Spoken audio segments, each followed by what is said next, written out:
para que no haya problemas con la conexión, ¿vale? Vale, vale. Muy bien. Bueno, pues buenas tardes a todos los oyentes y hoy tenemos como culmen la conferencia de Juan Creu y Covadonga Carrasco. Difícil encontrar su currículum, ¿no? Pero buscando, tienen, bueno, por su obra de la remodelación del puerto de Malpica, han recibido el premio AERLE Emerging Architecture Award concedido por AERLE y ERRIBA de Londres. También en 2011 recibieron la mención especial del jurado de la Bienal de Arquitectura Española y los premios A+ y COA de Espacio Público, así como finalistas de los premios europeos de Espacio Público y premios de accesibilidad universal en la Fundación DAF. Ese mismo año ganan también los premios COA de Arquitectura por la obra nueva de la Casa Mercedes en La Coruña.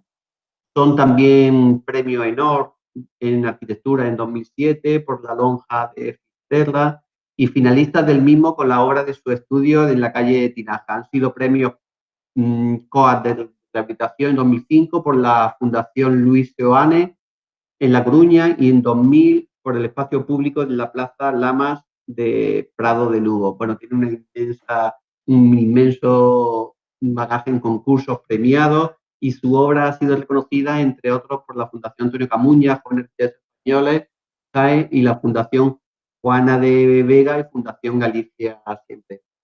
Y bueno, yo, por situarlo en un posicionamiento, yo quería tuvimos la oportunidad, ¿no? En unos viajes del año pasado en visitar su obra.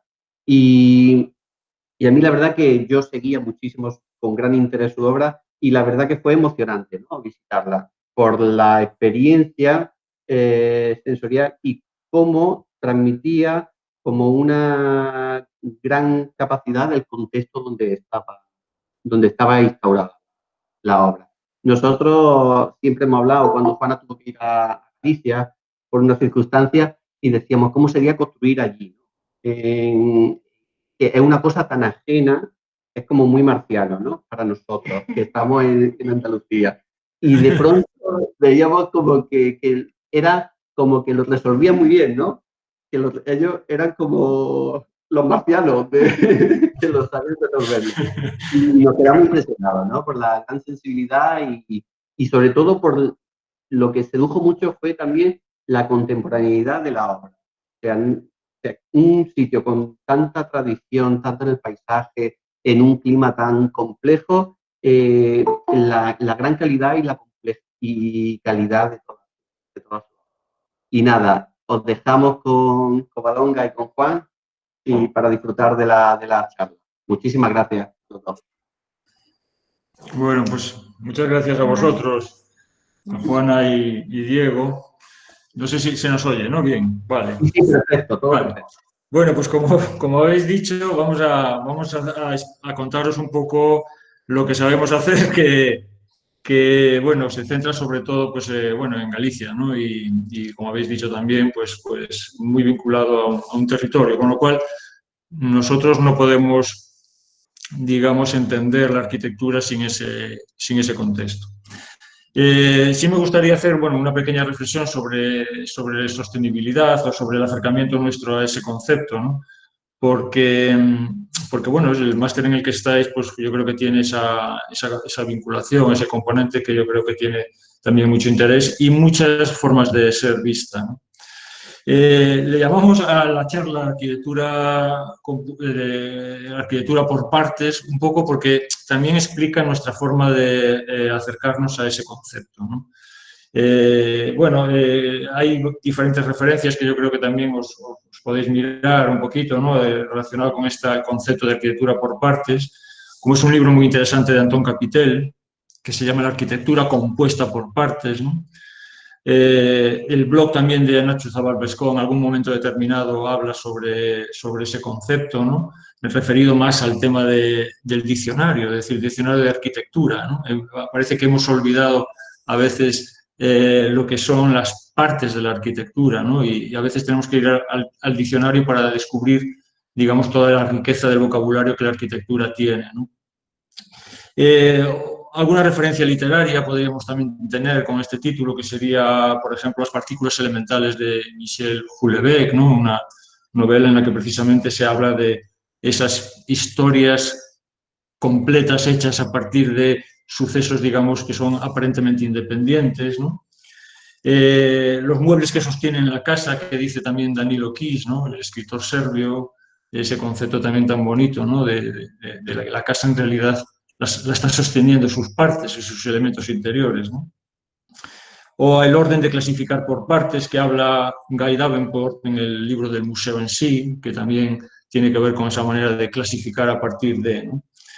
O también la observación fragmentada de Claude Lévi-Strauss, ¿no? Que también habla también de ese concepto. Por supuesto, hay muchas otras referencias, pero sí me gustaría eso, esa primer enfoque sobre por qué escogimos este título, que como veis tampoco es, digamos, ninguna cosa, digamos, extraña, ¿no? Y sí, sí es un sitio, digamos, común, ¿no? Bien, cuando hablamos de una arquitectura sostenible, ¿no? Para nosotros, por supuesto, hablamos de una arquitectura que debe prolongarse y mantenerse durante largo tiempo, ¿no? En realidad, la sostenibilidad es eso, ¿no? Es decir, hacemos obras y serán sostenibles si se prolonga y se mantiene durante largo tiempo su uso, ¿no? Entonces, eso es una cuestión que yo creo que también es importante. Y esto es así porque debe ser la arquitectura, ¿no?, la que resuelva también necesidades actuales, es decir, la arquitectura resuelve siempre un problema del momento, ¿no?, pero que al mismo tiempo no comprometan el desarrollo posterior, ¿no?, de esa arquitectura, es decir, el uso en el tiempo, ¿no? Y eso yo creo que esté quien esté es importante, ¿no? Es decir, hacemos obras de arquitectura que deben responder a una necesidad actual, pero esa necesidad actual se resuelve, pero no debe dejar abierta la posibilidad de intervención posterior. Y yo creo que también ese enfoque es importante. Desde ese enfoque nos resulta difícil concebir la sostenibilidad en términos de globalidad, ¿no? Antes hablaba con Diego y Juana de eso, ¿no? Es decir, la sostenibilidad enfocada como técnica, ¿no?, con parámetros que a veces son parámetros que no tienen en cuenta el comportamiento y la situación concreta de un contexto, ¿no? Es decir, que esa es una componente de la sostenibilidad que nos interesa, lógicamente, pero que también hay otras, ¿no?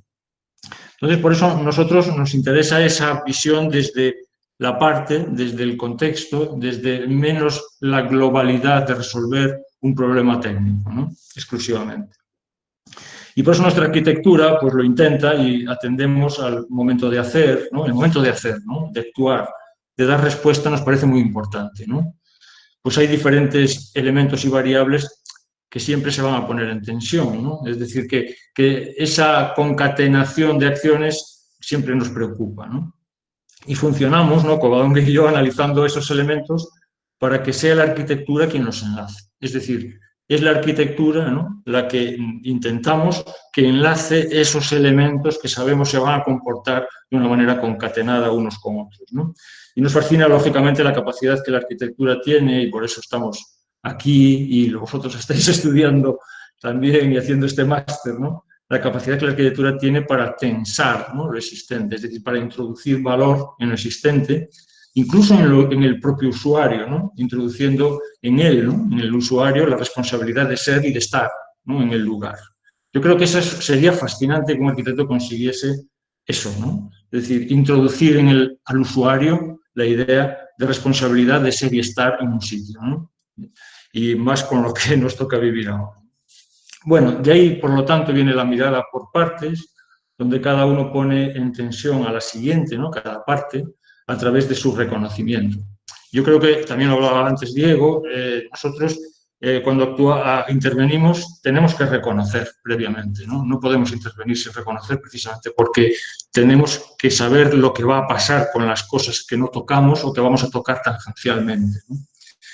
Es decir, que todas esas acciones mantienen caliente al ser del lugar y la posibilidad de un desarrollo en el tiempo pues casi infinito, que es lo que decía antes, ¿no? Es decir, que hay que intentar ese desarrollo a largo plazo, ¿no? Y que creo que algunas obras, al menos, no sé si lo hemos conseguido o no, pero sí que tienen ese espíritu, ¿no? Bien, de ahí también la referencia, por lo tanto, y también lo mencionó Diego, al territorio, al significado de todo lo que hay en él y a cómo la arquitectura utiliza el medio, ¿no? El ambiente, como material de energía pasiva, sin apenas gasto de explotación, que en definitiva es la sostenibilidad, ¿no?, que nos interesa, ¿no? Y por todo ello, esto nos lleva a la preocupación por la tradición, por lo ancestral, por las prácticas directas, como decía, por la esencia conceptual que hay en la materia, en lo material, e incluso en lo primitivo, ¿no?, en la sección de lo primitivo.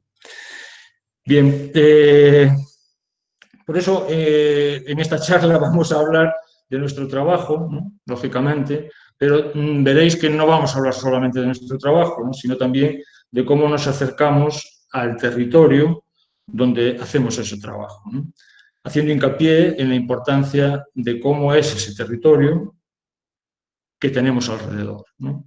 Todo lo que os vamos a mostrar aquí, lógicamente, está muy próximo, es muy próximo y, bueno, vais a ver que todas las imágenes, todas las imágenes están sacadas, digamos, de un territorio que no va más allá de un radio de 5 kilómetros, más o menos.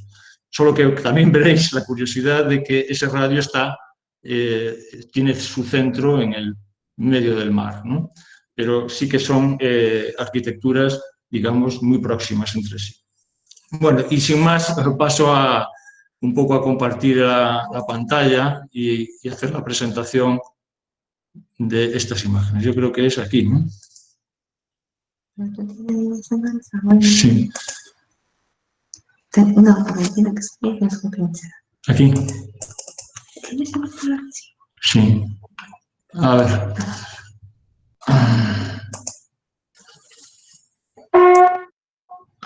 A ver. ¿Qué pasó? Aquí. No, pero... Sí, vamos a ver. Tranquilidad. Está abierto. ¿Veis la pantalla ahora o no? Tenéis que pinchar en la pestaña donde pone presentar ahora y luego vale, en toda la pantalla. Volver a dar al centro. Voy. A ver, no sabía yo que algo iba a pasar. Compartir, ¿no? Ahí está. Presentar ahora. Perfecto. No, perfecto. Sí, ya está. Ahora sí. Ahora sí, ¿no? Sí. Vale. Ahora lo veis, ¿no? Ahora perfecto. Sí. Bueno, perdonad. Bueno, vamos rápido ya. Bien, esta es un poco nuestra charla. Me gustaría empezar... ¿Esto que se ha vuelto? Aquí. Vale.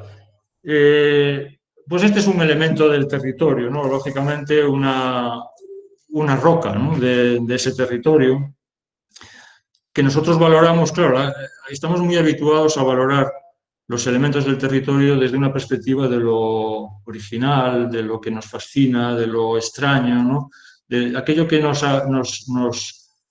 saca de lo cotidiano, ¿no? Y entonces, pues al final representamos o buscamos imágenes por fascinación pura, ¿no? Y en cierto modo banalizamos esos elementos, ¿no? En cierto modo nosotros con esta foto estamos mostrándoos una hermosa roca, pero al mismo tiempo estamos banalizando, ¿no?, su imagen, ¿no?, porque no tenemos ningún motivo, ¿no?, para enseñaros esta roca. No hay una función o digamos, un objetivo concreto, ¿no? Sin embargo, nos habla de lo ancestral también, de un territorio, ¿no?, de lo natural, de la naturaleza, y por lo tanto también nos habla de una herramienta de interés, ¿no?, en cuanto a la interpretación de ese territorio, ¿no? Yo no sé si conocéis esta imagen es un dibujo de Henri Michaud, ¿no? Henri Michaud, curiosamente, cuando quiere dibujar una persona, ¿no?, efectivamente, personas, evidentemente puesto de éter hasta arriba, porque este hombre dibujaba, digamos, colocado a propósito para precisamente lo que decía él, de buscar la esencia de lo primitivo, ¿no? Yo creo que ese es un tema evidentemente interesante para también nosotros, el buscar, ¿no?, esa forma de representar en el origen, ¿no?, dónde está el origen de las cosas, ¿no? Bueno, son imágenes de este espacio. Yo lo que os vamos a también enseñar, y os lo dije un poco al principio, es que el territorio en el que estamos es importante para nosotros y por tanto vamos a hacer digamos, una mezcla entre lo que es nuestro, lo que no es, lo que hacemos y lo que observamos, ¿no? Vale, esta es una imagen también de una roca, del mismo tipo, digamos, pero donde el fragmento, la parte, ¿no? es también tiene su importancia. Sin embargo, cuando observamos esta otra imagen, que también es del mismo sitio, digamos, la cuestión desde la arquitectura deja de ser ya algo que es más banal, ¿no? Es decir, no estoy mostrando una imagen de una roca porque me atrae su forma, su recuerdo a la forma humana, etcétera, sino esta imagen me atrae porque me explica un sistema, ¿no? Un sistema, un conjunto de relaciones y sobre todo un conjunto de fuerzas de la naturaleza donde está influyendo el peso, la acción del agua, la resistencia del terreno, ¿no? Como es la arena, y al final nos está transmitiendo que aquí hay un conjunto ordenado, tiene un orden, ¿no? Y tiene, digamos, su consecuencia formal viene dada por acciones, ¿no? O esta otra en la que el elemento, ¿no? La roca, va más allá, ¿no? Es decir, en realidad aquí se ha introducido una forma de trabajar con esa piedra, ¿no? Y ya la piedra deja de ser un objeto que tiene más, el muro, digamos, tiene más importancia que el propio objeto, ¿no? El muro que aparece, ¿no? Lo veis aquí, ¿no? Es algo que ya me transmite una cierta arquitectura, ¿no? Es decir, hemos ido más allá que del propio objeto, ¿no? Con esta arquitectura. Pero, sin embargo, nos hemos mimetizado con ella, ¿no? Es decir, con el espacio y el paisaje en el que está. Bueno, esto lo encontramos constantemente en ese territorio de la Costa da Morte, que es donde os estoy hablando, más o menos, digamos, un arco de kilómetros entre el Cabo Finisterre y el Monte Louro. Ese es la ría de Corcubión, ¿no? En donde un poco vamos a centrar toda esta charla, ¿no? Bueno, ahí veis esas construcciones, ¿no? Donde, digamos, se va más allá de la piedra, de la simple roca, de la simple imagen y se construye un espacio de función. Evidentemente, cuando uno se acerca al espacio de la naturaleza, donde no hay absolutamente nada construido, pues cada uno de nosotros lo interpreta de alguna manera, ¿no? Y señala pues, las formas que le llaman la atención o los elementos en los que se puede apoyar, ¿no? Y eso, más allá de la significación del elemento, nos puede permitir definir un lugar, es decir, hacer arquitectura. Es decir, identificamos los elementos, cada uno identifica sus elementos, pero aquí, en esta imagen, ya no hay solo esa identificación, sino que hay la intención de crear una estrategia, ¿no? De proyecto, una estrategia de definir un lugar, ¿no? Esa estrategia de definir un lugar con elementos de la naturaleza y simplemente con la mirada, ¿no? Casi, pues es un tema muy interesante en la Costa de la Morte, ¿no? En la Costa da Morte y en muchas otras costas, ¿no?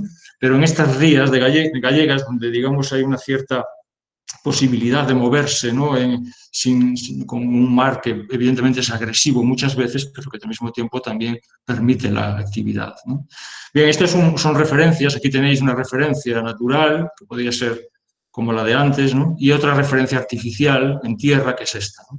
Y entre las dos pues, se crea un campo, digamos, de alineación, ¿no? Es decir, yo puedo construir una idea de estrategia y de definición de espacio a partir de esos elementos. O estos elementos, ¿no? Arquitecturas también fantásticas que aparecen, ¿no? en el medio del mar. Es decir, no solo las tengo en tierra, las tengo cerca de tierra, sino que las tengo en el medio del océano, ¿no? En el medio del mar. Esta estrategia es la que utilizan los pescadores para situar lugares en un mar que no tiene definición de lugar. Es decir, los enfilamientos, las formas de triangulación, ¿no? Que hacen estas pequeñas cartografías que veis aquí, ¿no? Pues entre la casa, el faro que hemos visto antes, este otro que está en esta isla, ¿no? Y crea esta línea, y entre esta casa y estas casas y esta roca de aquí, otra línea, y aquí tengo un lugar. Tengo un lugar que no tiene, digamos, no está definido más que por sus coordenadas, no sus coordenadas, pero con unas coordenadas que vienen dadas por lo físico, ¿no? Por lo que hay en el entorno. Bien, claro, esto que veis aquí es una cartografía en realidad, ¿no? Pero es una cartografía que posiciona un lugar concreto, ¿no? Y que sirve para situar un lugar a partir de la mirada de otros elementos que están más lejos, ¿no? Es decir, los elementos que hay lejos no sirven para ir hacia ellos, sino que sirven para ubicarnos en un lugar concreto. Bueno, y también sirve para reconocer la importancia de las rocas, ¿no? Estos son dibujos que yo hago cuando yo pescamos, ¿no? Y entonces hay que marcar esos lugares. Los pescadores tienen esa forma de pensar y de meterse las rocas en la cabeza, ¿no? Pero claro, yo no soy tan así, no soy tan capaz, digamos, pero sí de dibujar, y entonces me dibujo las piedras para saber cómo son. Es decir, que al final el reconocimiento de un lugar o la estrategia de creación de un lugar sirve para reconocer en realidad que la roca tiene partes, que la roca tiene forma, que hay una grieta que es más importante que otra, etcétera, etcétera, ¿no? O que al menos en mi estrategia hay una parte de la roca que me interesa más, ¿no? Porque me permite definir ese lugar. Bueno, aquí tenéis algunos dibujos de esas marcas de pesca, ¿no? Y ese reconocimiento mío de esos elementos que los pescadores me iban contando, ¿no? Para situar mis lugares de pesca. Son lugares de pesca hechos o creados o inventados o, digamos, marcados a partir de las referencias de fuera. Con esto se puede elaborar una cartografía como esta, muy sencilla, en la que lo que es el espacio que os decía antes, ¿no? Que es Fisterra, este es el Cabo de Finisterre, este es el Monte Pindo, son dos elementos míticos de la geografía de Galicia, ¿no? Por supuesto Finisterre en su componente, ¿no? De fin del mundo, ¿no? Pero también este Olimpo, ¿no? Que es este monte impresionante, el Monte Pindo, como Olimpo celta, ¿no? Que se dice. Bien, esta es la ría de Corcubión, y un poco este es un mapa de esos lugares que os digo, creados a partir de referencias del territorio, ¿no? Es decir, que al final el territorio aparece referenciado en el medio del mar, ¿no? Eso es lo que me parecía también muy, muy interesante para transmitiros formas también de actuar, ¿no? En arquitectura. Bueno, una ideación de eso. Y luego una materialización de esas cuestiones. Estos son los utensilios, los objetos, digamos, que los marineros, los pescadores utilizan para, digamos, ponerse en el lugar. Para ponerse en el lugar crean objetos, es decir, empieza a haber una arquitectura de pequeña escala en la que hay una cantidad de posibilidades de fondear, ¿no? Una cantidad de posibilidades de anclarse al lugar, ¿no? Y todo eso desarrolla una técnica, que al final es una técnica lógica, desde pruebas, evidentemente, de la experimentación, ¿no? Es decir, la experimentación en realidad es la que también nos lleva a esos hallazgos, ¿no? Y desde el peso simple a abrazar una piedra, allá el paso con metales, a el concepto de uña, de agarrarse, ¿no? Hasta el propio hormigón armado, ¿no? tan de nuestra profesión, que es crear un ancla hecha con una botella de lejía cortada, echar hormigón y unas varillas de obra, ¿no? La ventaja que tienen estas anclas frente a anclas como estas, por ejemplo, es que estas son capaces de recuperar, ¿no? Es decir, cuando uno queda en el fondo enganchado con una roca, esto dobla, mientras que esto, que es lo que venden en el comercio, digamos, no funciona. Es decir, que aquí hay toda una experimentación en este sistema de creación de objetos que también nos ha interesado mucho, ¿no? Porque hemos aprendido a que todo lo que nos venden, no todo lo que nos dan, si uno tiene la experiencia del lugar, ¿no? Puede corregirlo y mejorarlo. Bueno, aquí tenéis algunos ejemplos fantásticos, ¿no? Hechos con una botella de agua, con una semivigueta, etcétera, ¿no? O bueno, este otro, que esto es una vaina de una poste de teléfonos, ¿no? Como sabéis, cuando vienen los cables ahí en los postes, pues se juntan en estas vainas y se han hecho también este elemento, ¿no? Estos son los personajes que hay en esa ría, estos son los que interactúan, ¿no? Con ese territorio, los que construyen esos objetos tan interesantes y los que viven, por supuesto, también ese lugar, ¿no? Sus objetos y sus personas, ¿no? Y esta es una estrategia de trabajo también, ¿no? Esta es una forma de colocarse en una playa, ¿no? Como sabéis, evidentemente, cuando uno tiene un muelle, es decir, un elemento vertical, un mar fuerte, ¿no? Pues hay que fondear de alguna manera, fondear y amarrar el bote de una manera determinada, mientras que en una playa hay toda una estrategia en la que los pescadores colocan sus lanchas, ¿no? En función de dónde está el agua, van deslizándolas, van subiéndolas, etcétera, etcétera, ¿no? Y toda esa estrategia en la que se van separando unos de otros y se van cruzando, ¿no? Es toda una cultura, lógicamente, del espacio, ¿no? Del espacio. Y también otra cuestión importantísima que nos demuestra que una playa, lógicamente, no es tampoco un espacio público solamente de ocio, ¿no? Sino que también es un lugar de trabajo, ¿no? Interesante, ¿no? Bueno, aquí en esta foto de abajo hay un paralelismo entre, digamos, la geometría, digamos, orgánica, pero intencionada de una mente que lo trabaja, ¿no? La mente del trabajo, de la organización, ¿no? Entre las personas, ¿no? Y también lo que hablábamos antes de las fuerzas de la naturaleza, como también influye la geometría a veces, ¿no? La resistencia, como hablábamos antes, ¿no? Son como dos órdenes, digamos, con un origen diferente, pero que conlleva formas que a veces tienen esa relación, ¿no? Y que también nos ayudan a ver. Bien, esto es lo que vemos, digamos, desde una de las obras que os vamos a contar, que es esta obra, que es la caseta de pescadores de Quilmas, y esto que veis pues se ve desde esta ventana, ¿no? Quilmas es un proyecto que empieza en el año 96, le hemos puesto aquí un guión, pues porque en realidad es un proyecto de estos que decimos de infinito, ¿no? Es decir, es una arquitectura que nace por partes, se acabará por partes y sigue desarrollándose por partes, ¿no? Es como un proceso continuo de construcción que vamos a contar así un poco rápido, ¿no? Bien, esto es el Monte Pindo que veis antes, estas son esas lanchas que veis antes en la arena y esta es la caseta, ¿no? La caseta que veis aquí. Evidentemente, empezamos con una cuestión ya importante en la sostenibilidad para nosotros, que es cómo me enfrento como arquitecto a un lugar en el que no hay electricidad, no hay agua, no tengo acceso, es decir, el acceso no es rodado. ¿Qué hago, no? Es decir, lo primero que nos podría ocurrir es vamos a convencer a las autoridades a poder hacer un camino para que me lleven el agua, para que me lleven la electricidad, ¿no? Eso, lógicamente, pues desde una estrategia, ¿no? De colonización y de transformación de un lugar sería lógico. En nuestro caso fue todo lo contrario, ¿no? Lo que decidimos es amoldarnos y adaptarnos totalmente a las condiciones del lugar. No agua, no electricidad, no acceso, ¿no? Pero construir y convertir esa construcción en un lugar para vivir. Bueno, aquí tenéis algunos ejemplos de ese poblado de casetas. Son casetas de trabajo, todas de esos pescadores, ¿no?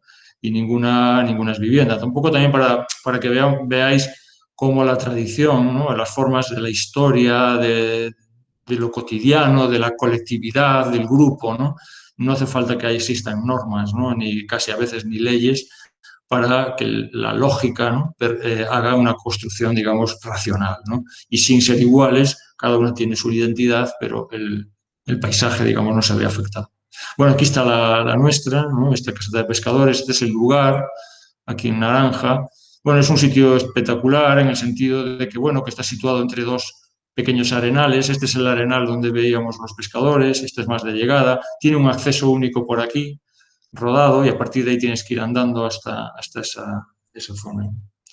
Este es el estado en el que estaba el pescador que nos la vendió, digamos, y un poco cómo era, ¿no? Aquí decidimos, claro, cómo se justifica también, por qué nos acercamos a este lugar. Por la necesidad también de pescar, hay un barco, tenemos que guardar el barco, ¿no? Es decir, que no es una vivienda, no queremos que sea una vivienda de entrada, debe ser un almacén para guardar la embarcación, que es una embarcación muy pequeña, pero que tiene que entrar dentro, etcétera, etcétera, ¿no? Es decir, que estos son los primeros pasos de este proyecto, en el que la primera necesidad es guardar un barco dentro y dejar un espacio libre para cualquier otro uso, para las cosas de pesca y ir, digamos, poco a poco viendo cómo vamos a habitar ese lugar. La primera intervención que hacemos es cambiar la cubierta, ¿no? La cubierta está muy deteriorada y bueno, hay que introducir, digamos, una nueva cubierta, hacer una nueva cubierta y con una premisa de que no hay luz, por lo tanto hay que introducir luz natural, porque como se veía antes, bueno, perdón, esta fachada es una fachada oeste, es decir, la caseta no tiene más fachada que esa, ¿no? Y por lo tanto, introducir luz natural para poder estar ahí, para trabajar, ¿no? Para poder, digamos, estar ahí en ese lugar con el barco, estando, digamos, de esa manera, sin instalaciones y sin nada, pues tener por lo menos luz natural. Y ese es el primer proyecto de lucernario y de cubierta, ¿no? ¿Qué es esto, no? Es decir, que la captación de luz por la cumbrera, ¿no? Evidentemente es introducir un cambio en la tradición, es una novedad, pero al mismo tiempo con las mismas reglas de trabajo que tienen esas casetas, ¿no? Es decir, la estructura de madera, ¿no?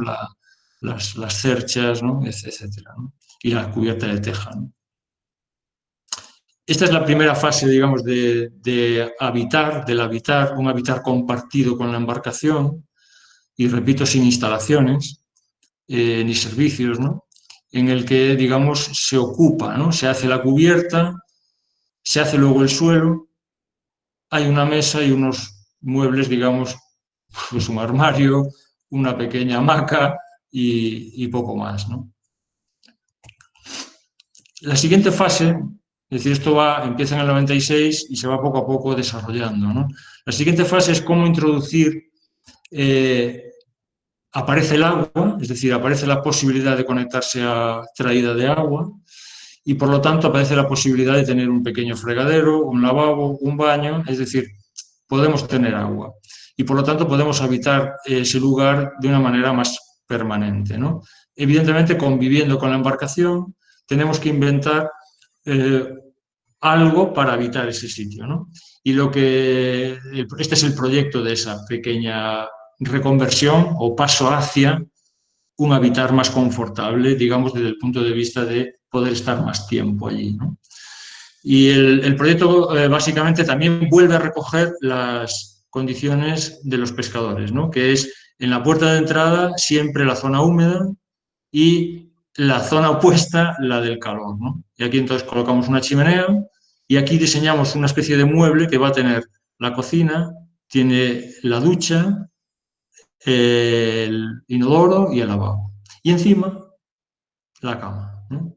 La cama. Es decir, que la cama va a ser quien tapa, digamos, la parte, digamos, del inodoro, ¿no? Y el lavabo, nada más. Es decir, el único espacio cerrado que hay es el del inodoro.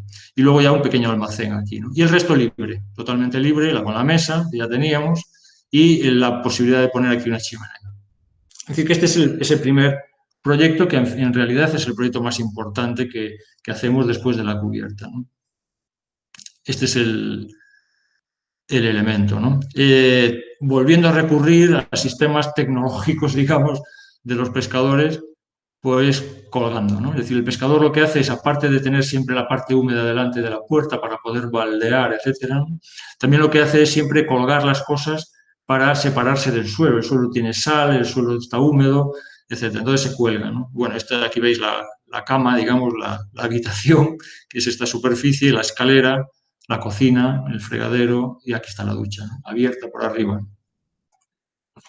Y aquí ya en esta fase también tenemos cambiadas las carpinterías, es decir, primero hicimos el mueble y luego ya hicimos lo que son las carpinterías, las puertas y las ventanas. Bueno, alguna imagen de esa intervención que digamos que es una intervención donde ya hay condiciones, repito, de habitación.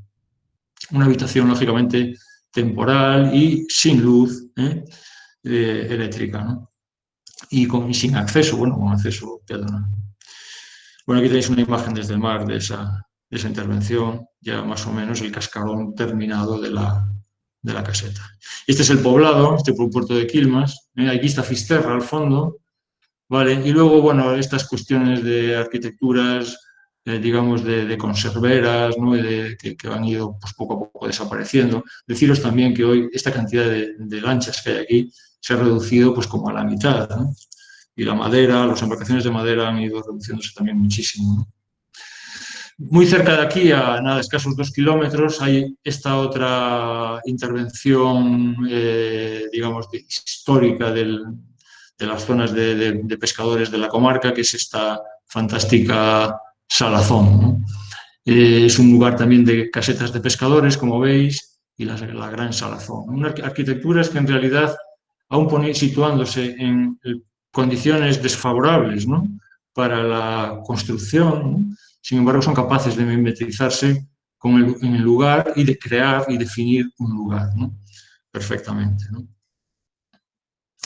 Esta es el interior de esa salazón, ya pues, en desuso, y que traigo aquí porque con estas dos fotos, que una es de hace 10 años, ¿no? Y otra es de hace nada, hace escasos meses, ¿no? En realidad, la arquitectura de la ruina, esta que tanto a veces nos atrae, pues es interesante ver cómo todavía, ¿no? Los valores, ¿no? del territorio, digamos, de la historia, ¿no? Y populares que hay en estos lugares, a pesar de ser ruinas, mantienen su aspecto, ¿no? Y conservan todavía su forma de ser, ¿no? Y de transmitir, ¿no? En el espacio. Este trabajo que nosotros hacemos también de catalogación, de ver, de conservar estas cosas, de por lo menos transmitir a la administración pues, que existen estas cosas, también forman parte de esta exposición que os estamos haciendo, ¿no? De este catálogo de arquitecturas, ¿no? Bien, y os dejo con Kobe, que va a explicaros a partir de esta imagen el Hotel de la Cisterna. Bueno, hace unos años tuvimos un cliente que nos hizo un encargo peculiar, que era un albergue encima de un tanatorio, en un núcleo cercano, en una villa de la Costa de la Morte que se llama Muxía. Y bueno, le resolvimos el problema y parece que le funcionó muy bien, porque al año de la inauguración nos encarga otro albergue en la entrada a la villa de Fisterra. Y es este que os voy a contar. Vamos a ver. Bueno, Fisterra es una península y se entra por una recta, que es esta, una recta muy larga de varios kilómetros que le llaman la recta de la anchoa. Según se entra, así en esta dirección, hacia la derecha, cae la montaña, que es una montaña de doble faldón, y el opuesto cae al mar Bravo, al océano. El lado que cae hacia aquí es de agras, que se llaman de campos de cultivo, y donde se sitúan las aldeas a media ladera. Después está la recta y después lo que había originalmente eran unos campos que no tenían mucho valor, porque aquí está la playa, inmediatamente, la playa y el mar, entonces eran campos de arena, o sea, tenían mucha arena, tenían tierra y arena. Y eran los campos, las tierras que heredaban las mujeres, porque los hombres eran los que heredaban las buenas tierras. Bien, al cabo del tiempo, esta cultura agrícola se fue transformando y apareció el turismo. Entonces, estas tierras que no eran buenas, de repente fueron las mejores para construir, las más caras, las que se vendieron rápidamente y en las que apareció toda una urbanización que empezó a competir con lo natural, ¿no? En la que se destrozó ese paisaje o cambió radicalmente, y además es que se hizo de una manera bastante agresiva. En este lugar, en una de estas fincas, es donde nos encargan hacer este albergue. Bueno, aquí tenemos otra vez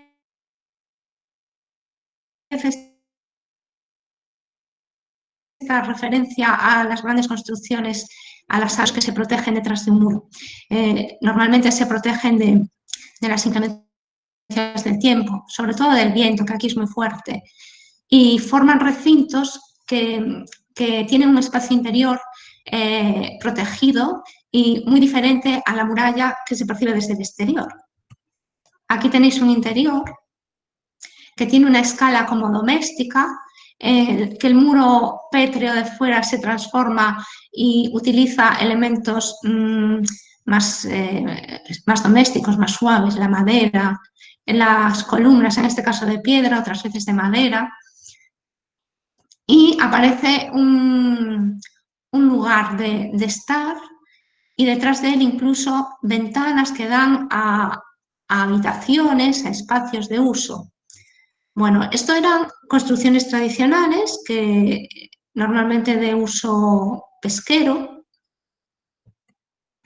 que colonizan todo este territorio, ¿no? Cuando nos encargan este hotel, un poco surge, ¿no? Surge sin pensarlo, pero la respuesta es un poco esta misma construcción. Una construcción que te protege del entorno, en este caso de este entorno un poco agredido y del que hay que protegerse, ¿no? Tanto de lo construido como de los vientos, bueno, de todo lo que lo rodea. Sin embargo, que tiene como valor el comunicarse directamente con el mar, tanto visualmente como a nivel de recorrido. Esta construcción, que a priori tiene una localización estupenda, un hotel relacionado con la playa, con las vistas, con el mar, tiene unos problemas añadidos debido al terreno, un terreno arenoso. Entonces, la construcción debe solucionar esta cuestión. Aquí tenemos el sistema utilizado de tablestacas que nos permiten llegar a la cimentación y que nos pareció un sistema en sí mismo increíble, ¿no? Porque empezabas a hincar las tablestacas y realmente estabas ya construyendo un espacio delimitado por unas irregularidades, por unos muros que parecían los de un castillo, ¿no? La solución al albergue, que finalmente y poco a poco, sin cambiar el proyecto, se fue transformando de albergue a hotel de 3 estrellas, es una solución muy sencilla. Simplemente es un muro que rodea un espacio. ¿Veis que el muro está marcado en negro oscuro? Es un muro pétreo. Y dentro, pegado y un poco detrás de la pared de este muro que te protege, aparecen los lugares cerrados. El centro va a ser el espacio común, un patio, en este caso un patio que es un jardín.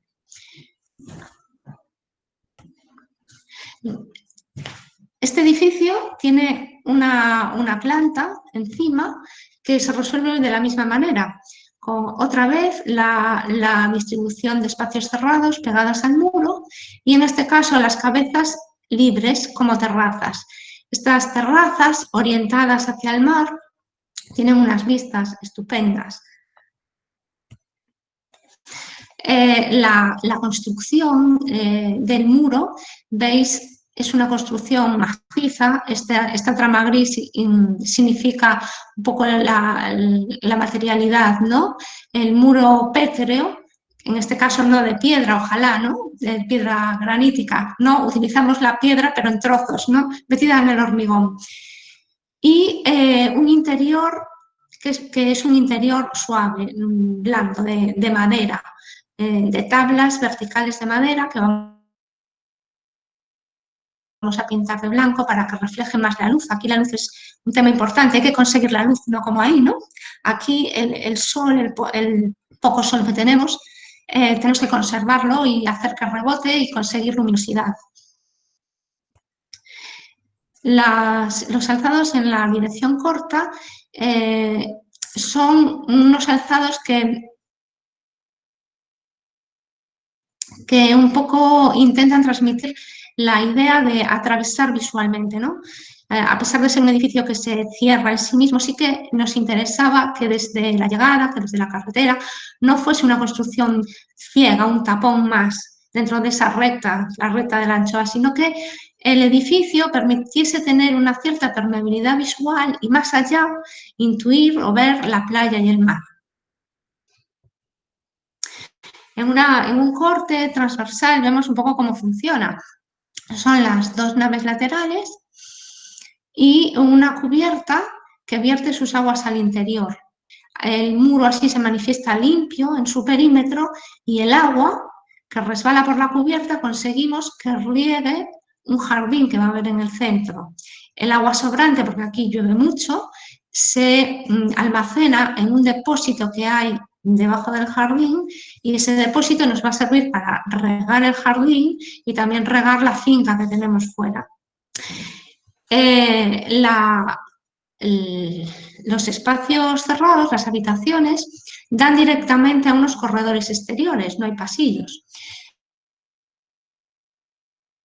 La circulación del aire es óptima, ya que tenemos huecos en fachadas enfrentadas. También con eso intentamos meter las distintas orientaciones de la luz del sol. Y a pesar de ser una serie de habitaciones una tras otra, que en principio podrían ser iguales, cada habitación tiene su particularidad, porque unas están en la cabeza que mira al mar, otras en la cabeza que mira hacia la entrada, otras son intermedias. Entonces, cada una va a tener su particularidad, a pesar de tener un sistema que es el mismo. En este dibujo también se aprecia que hay ciertos elementos en los que pues hay como un cierto cuidado, un poco más de diseño del detalle, que son los huecos, ¿no? Los huecos abiertos como aberturas controladas, que no solo son huecos, al final esas piezas llegan a ser parte del mobiliario de la habitación. Bueno, aquí se ve un poquito cómo funciona con las terrazas y los corredores de planta alta, el jardín central. Esta imagen que habíamos hecho para el promotor, un poco para que viese cómo podría llegar a ser su hotel. Veis aquí al fondo la playa, porque el resto de finca es como una playa y el mar, ¿no? Y esto es lo que construimos. Que, bueno, nos sorprende a veces cuando vemos estas dos fotos, ¿no? Lo parecido que se consiguió. Este jardín central es un jardín hecho con variedades de plantas que hay en la zona, de tal manera que el consumo de agua y bueno, el tiempo que hay que dedicar a mantener este jardín sea el mínimo. Aquí veis también cómo la madera pintada como en los barcos, ¿no? La madera blanca que refleja la luz. Y después veremos algún detalle, pero en las entradas a las habitaciones,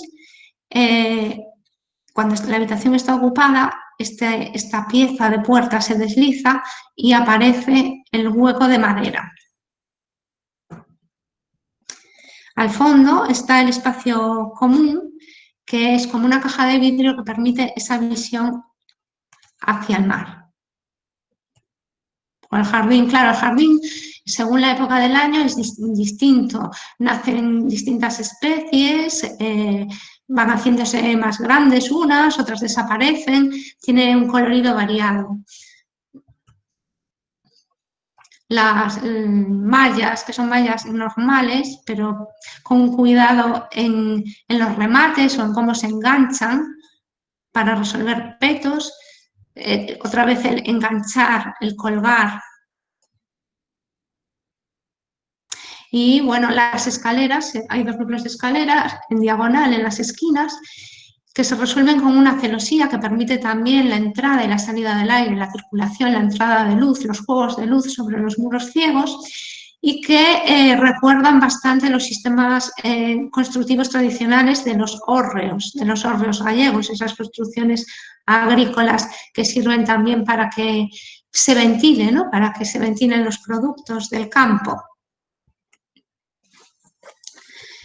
Desde las terrazas superiores, el océano inmenso limitado por el monte. Aquí al fondo estaría el monte Pindo, la playa,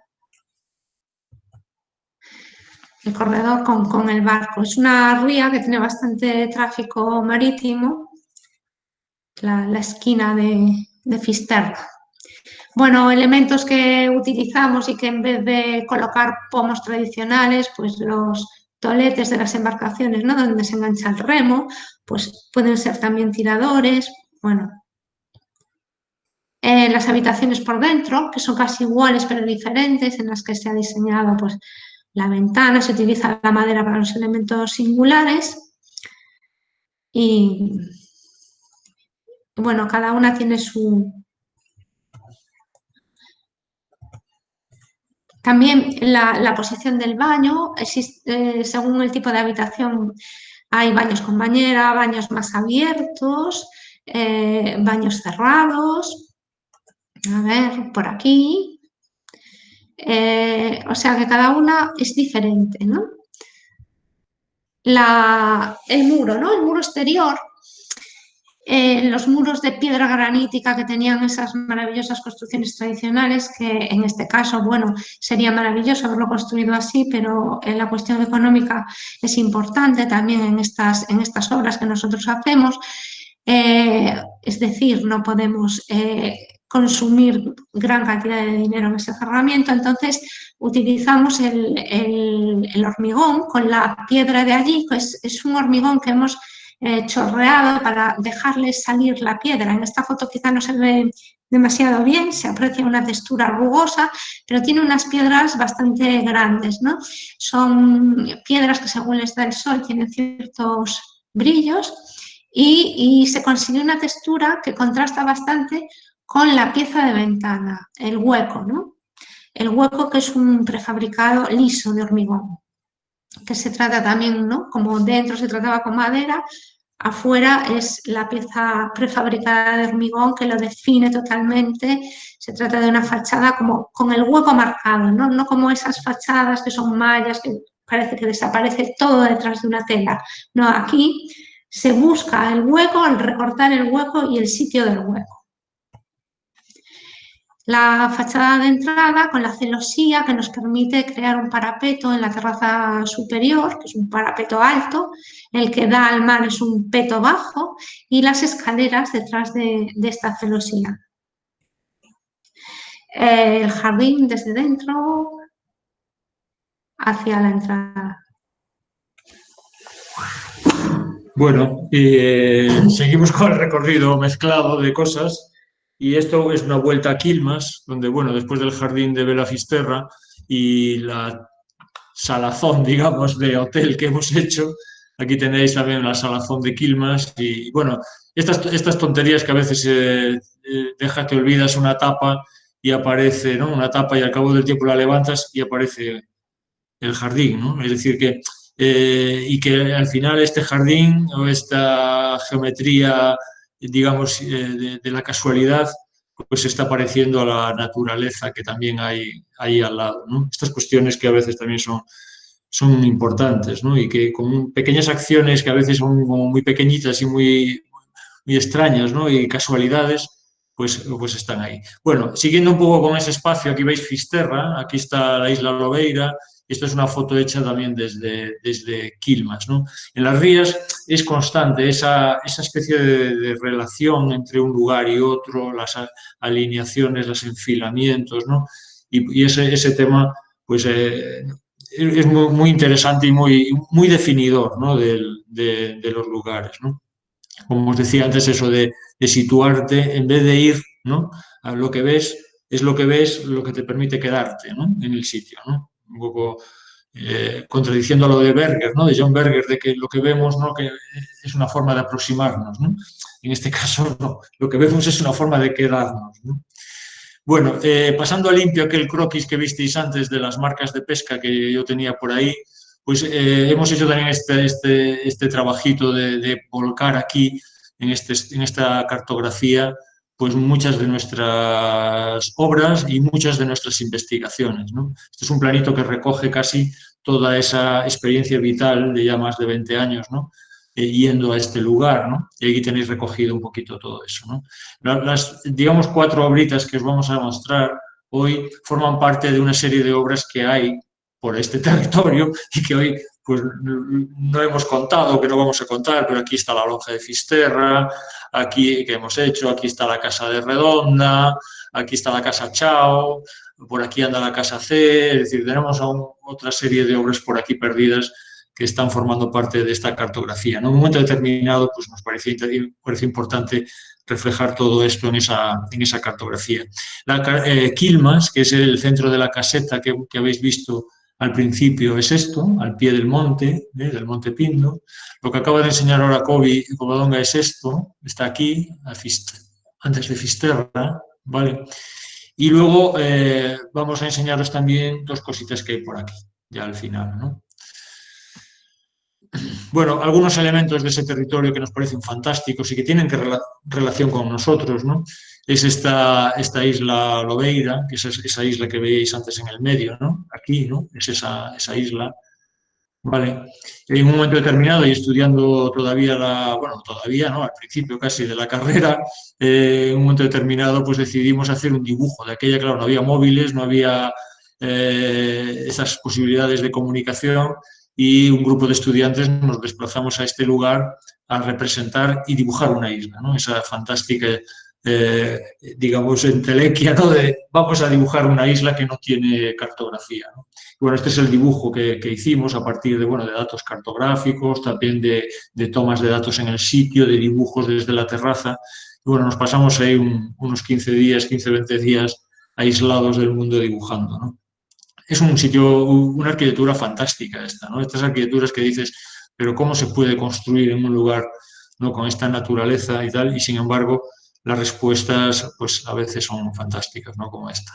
O otras arquitecturas también que nos interesan, casi también de la casualidad, pero a veces que tienen un significado como que van más allá, ¿no? De lo que son las intenciones primeras, ¿no? Esto es el simple camino entre una carretera y el puerto pesquero que está aquí, ¿no?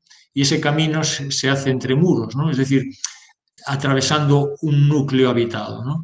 Es decir, cómo atravesar un lugar sin que formes parte del lugar, ¿no? Esta condición que también tienen a veces los túneles, ¿no? Es decir, que de repente pierdes conciencia del lugar, pero es precisamente la pérdida de conciencia del lugar la que te da un respiro, ¿no? Que a mí, bueno, a mí en concreto me pasa a veces con el túnel, ¿no?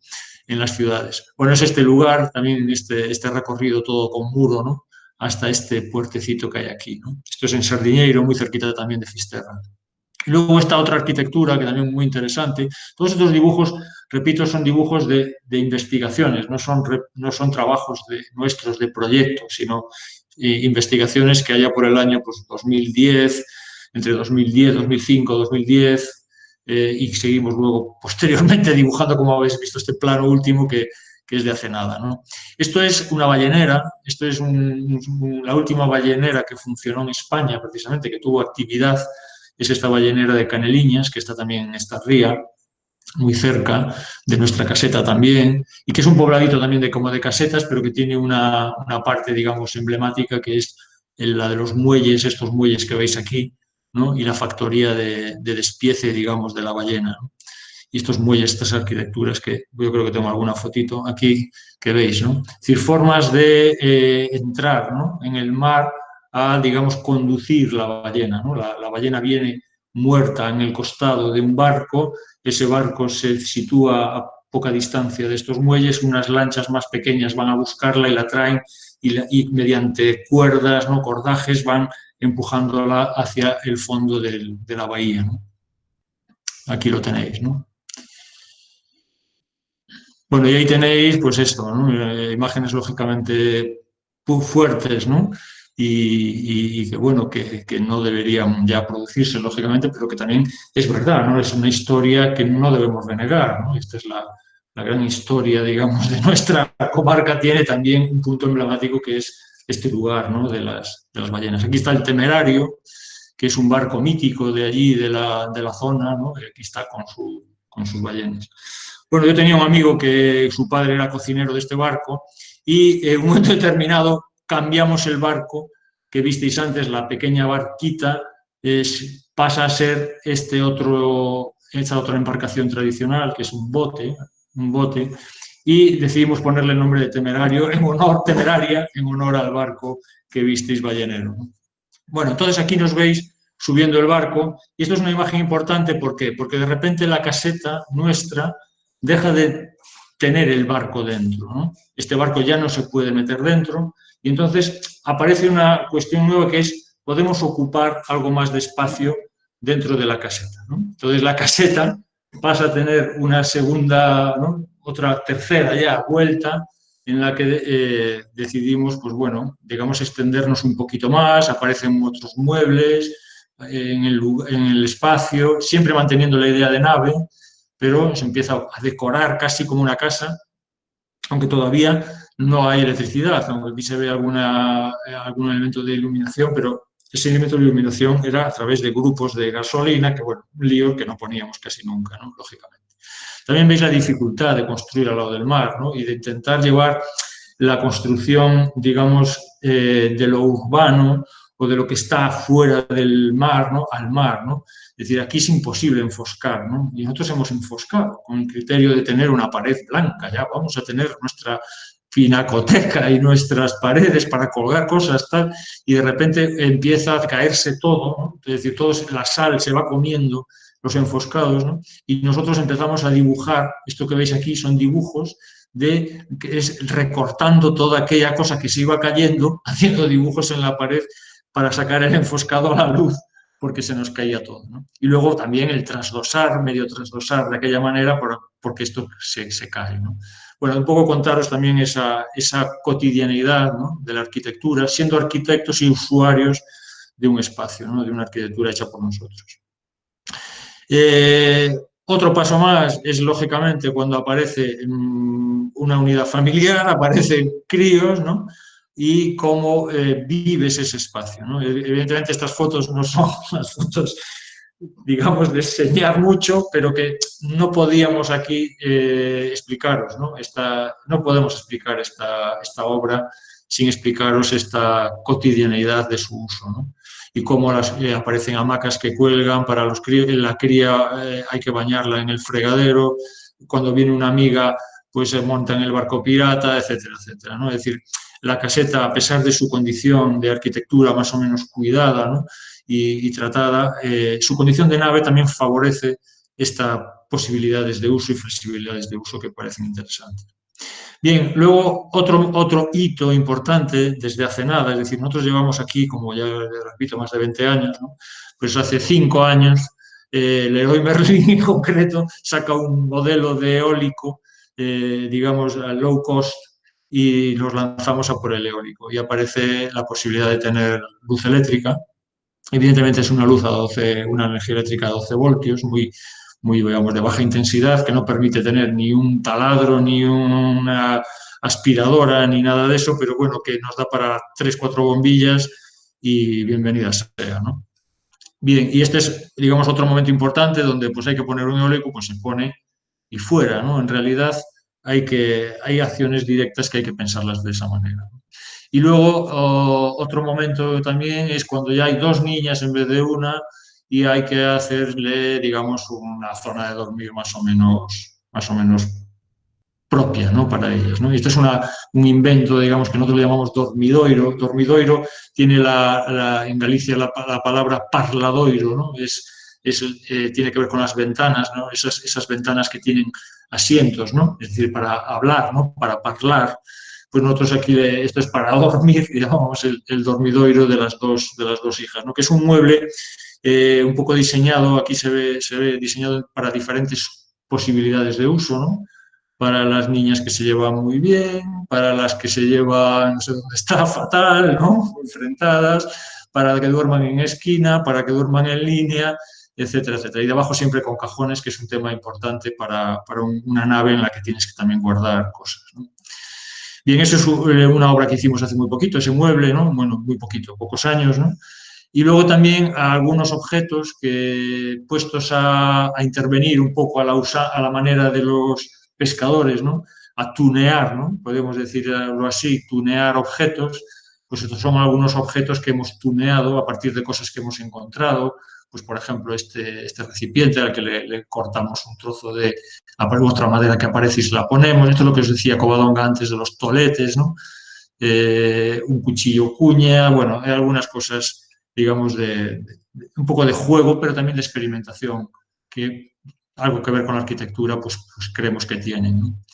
Eso nos lleva a una obra, porque una acción del año 2007, ¿no?, también de nuestra propia casa, ¿no?, donde estamos ahora mismo, desde donde estamos dando la charla, la estamos viendo ahí, de esta puerta. Claro, estamos en una mesa en la que, claro, la mesa es bastante grande, el espacio que tenía esta casa no era suficiente, y cuando se abre la puerta, comprobamos que esta puerta, pues que nos choca contra la mesa, sinceramente. Pues la decisión que tomamos es cortarla. Y aquí tenéis, ¿no? Es una acción, digamos, directa, sin proyecto. Si la arquitectura creemos que también tiene esa componente tan interesante de respuesta directa, como os decía, ¿no?, y en cierto modo acertada. Claro, cuando le dices al carpintero, oye, no me hagas una puerta nueva, córtame esta a la mitad, y además le pones una bisagra, la veis aquí, una bisagra donde está la manilla, ¿no?, al revés, donde tenía la manilla va a estar la bisagra. Pues se monta un poquito de lío, ¿no? Y ahora el tirador es un agujero hecho por ahí, ¿no? Bueno, un poco así de caricatura, pero que en realidad nos ha resuelto el problema. Y en realidad, pues es lo que se buscaba, ¿no? Resolver un problema. La puerta abre ya con un desarrollo a la mitad y la mesa puede estar perfectamente, ¿no? Bueno, ahí veis algunos detalles de esa puerta. Bien, algunas otras arquitecturas, ¿no? Y aquí entramos directamente en digamos, en el concepto un poco de la charla también, ¿no? Es decir, la arquitectura tiene partes. Este libro de Antón Capitel, La arquitectura conformada por partes o compuesta por partes, ¿no?, la hemos olvidado, ¿no? Es decir, hemos olvidado que la arquitectura tenía elementos diferenciadores y elementos de transición entre unas y otras. ¿Qué importancia tienen, ¿no? Bueno, pues esto, que es una arquitectura también muy próxima allí a Carnota, a Quilmas, es un molino, ¿no?, un molino que llega hasta la playa, que está en la playa de una secuencia de molinos. Y bueno, aquí tenéis esa arquitectura popular donde efectivamente no tiene duda ninguna, ¿no? La arquitectura tiene partes, cada parte tiene su función y cada parte se relaciona con la siguiente y pone interacción y en tensión a la siguiente, ¿no? Y bueno, nos parece también muy interesante esta reflexión desde el punto de vista de que en parte la sostenibilidad también es cuestión de eso, ¿no? Aquí tenéis esta arquitectura, es aquí, esta es la playa que acabamos de ver, y esta es una secuencia de un río, ¿no?, ese río que llega hasta la playa, y la secuencia de molinos, de pequeños molinos como el que acabamos de ver, que hay en esta montaña, ¿no?, que es aquí. Bueno, esto me sirve de referencia también para situaros una pequeña obrita en la que vais a ver cómo formalmente hay relaciones que el subconsciente, digamos, produce a la hora de hacer arquitectura cuando uno experimenta un territorio. Es decir, experimentar el territorio y visualizarlo e introducirlo en tu ser también te lleva a trasladarlo a la arquitectura que haces, ¿no? Vale, una pequeña intervención sobre una vivienda aquí en esta aldea de Acurra que os cuenta ya Covadonga. Bueno, esto es una aldea muy pequeñita que está en la falda de la montaña mirando hacia el mar. Está formada por una serie de construcciones de casas de este estilo, que se repiten, son muy parecidas. La fachada que mira al mar, que es esta que tenemos aquí, con los huecos pequeños, es esta, que ahora mismo está en sombra, pero está orientada al oeste. Es una fachada con unas vistas magníficas, pero veis qué huecos pequeños tiene. Bueno, estas aldeas estaban pobladas por pescadores y por gente que, bueno, aquí los pescadores, la gente se dedica a pescar, pesca de bajura y a la agricultura, ¿no?, que tienen los campos inmediatos. Y es muy típico que las casas nunca miren al mar. El espacio de trabajo, el mar, está en un lado y en el lado opuesto está el descanso. Entonces al pescador le gusta mirar hacia el pueblo, hacia adentro.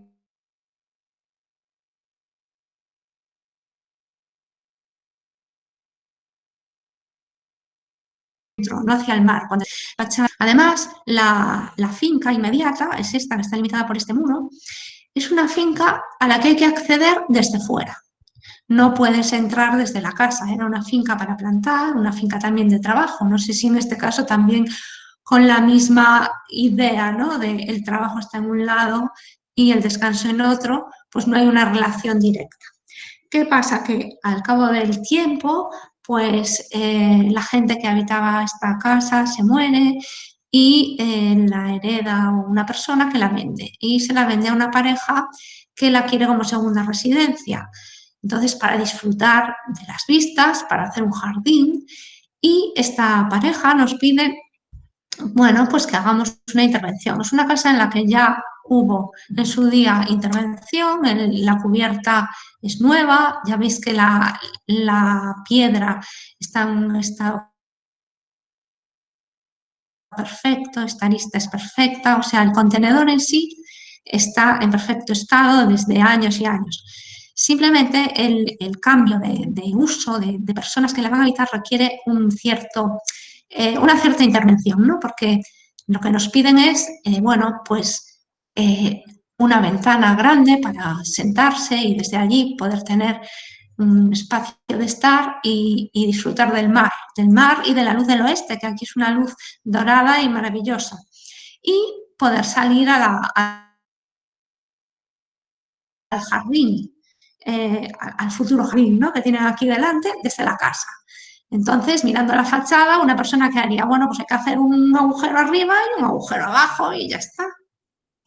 Entonces hicimos un poco como con la puerta, ¿no? Un agujero arriba y ya lo hacemos directamente abajo, que es más fácil, ya todo seguido. Y conseguimos las vistas y conseguimos salir a la finca. Es una arquitectura de acción, como decía Juan, de acción directa, casi sin pensar, como la hubiese hecho cualquier persona, arquitecto o no arquitecto, más bien un arquitecto, de los que hicieron originalmente este tipo de construcciones. Se necesita luz, abramos un hueco, no queremos ver, pues no abramos hueco. Esta es la solución, que es el marco, el gran marco que enmarca el cuadro de las vistas, la ventilación y la puerta que me permite salir. Me permite salir y me permite medio estar dentro, medio estar fuera, ver desde dentro, controlar quién entra, si los animales los dejo pasar o no. Este tipo de puerta es una puerta que se utiliza mucho en todas estas casas de aldea, ¿no? Que te permite estar dentro, pero a la vez participar del exterior. Después también hicimos una escalera como un bloque pétreo labrado para salvar la cota entre la casa y la finca. 4 peldaños que también te sirven para sentarte fuera y también disfrutar de las vistas. La puerta por dentro, que tiene otra vez ese marco que enmarca las vistas, la contra que permite cerrarla cuando ellos no están y el corte que permite manejar la parte superior diferenciadamente de la inferior. Este es el ventanal de arriba, aquí veis el telescopio este, y las vistas del océano, ¿no? De la inmensidad. Bueno, la casa realmente luego por dentro estaba en mal estado, con las vigas apolilladas, y hubo que hacer una intervención interior en la que, bueno, pues simplemente se hizo la escalera. La escalera además estaba ocupando una posición en esa fachada donde se abrió hueco y entonces hubo que moverla y como ya estaba todo en mal estado, pues se hizo una escalera y el espacio que hay alrededor de la escalera pues son los distintos espacios de la casa, pero lo que en sí mismo es la escalera es el espacio que se construyó, ¿no? Como elemento, como habitación. La escalera, habitación.